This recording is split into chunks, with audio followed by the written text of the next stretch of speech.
राधा कृष्ण की प्रेम कहानी कैसे खत्म हुई और क्या हुआ फिर राधा का कैसे हुआ उसका अंत। कई वर्षों बाद जब राधा बूढ़ी और कमजोर हो गई तो उन्होंने आखिरी बार श्री कृष्ण से मिलने का फैसला किया।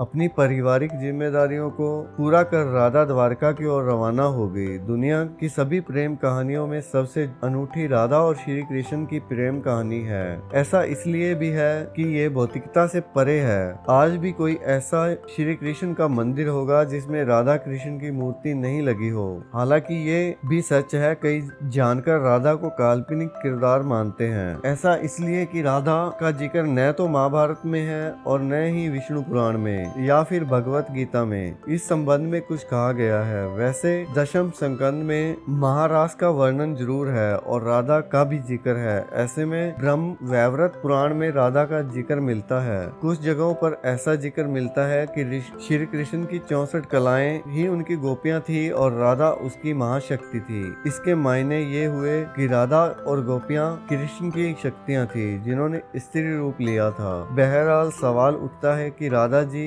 अगर काल्पनिक नहीं तो उनका फिर हुआ क्या था। आखिर कृष्ण ने उनकी आखिरी मुलाकात कब हुई, राधा जी की मृत्यु कैसे हुई, इसे लेकर कई कथाएं हैं। इसी में से एक वह है जिसका जिक्र हम यहाँ करने जा रहे हैं। कृष्ण के वृंदावन छोड़ने के बाद राधा का क्या हुआ। राधा रेपाली नाम के गांव में रहती थी। यह वृंदावन से कुछ ही दूर पर स्थित था। दोनों के बीच में प्रेम था।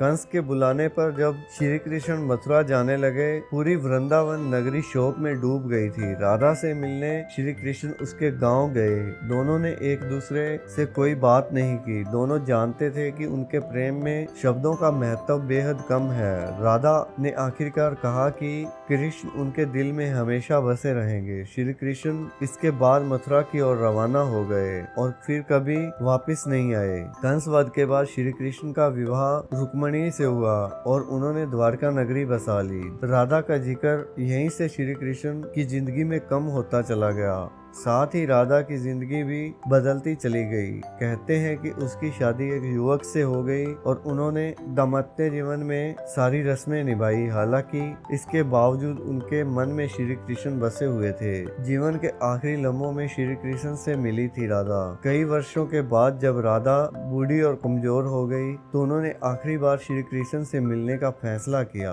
अपनी पारिवारिक जिम्मेदारियों को पूरी कर राधिका द्वारका की ओर रवाना हो गई। कई दिन पैदल चलने के बाद वे द्वारका पहुंची और श्री कृष्ण से मुलाकात करने में सफल रही। ऐसी भी कहानी है कि राधा वहीं कृष्ण के महल में एक दासी के रूप में रहने लगी। वहाँ मौजूद किसी को भी इसके बारे में जानकारी नहीं थी। राधा रोज इसी बहाने दूर से कृष्ण के दर्शन करती थी, लेकिन बाद में उन्हें एहसास हुआ कि भौतिक रूप से करीब रहने का कोई मतलब नहीं। इसके बाद उन्होंने बिना किसी को बताए द्वारका महल छोड़ दिया।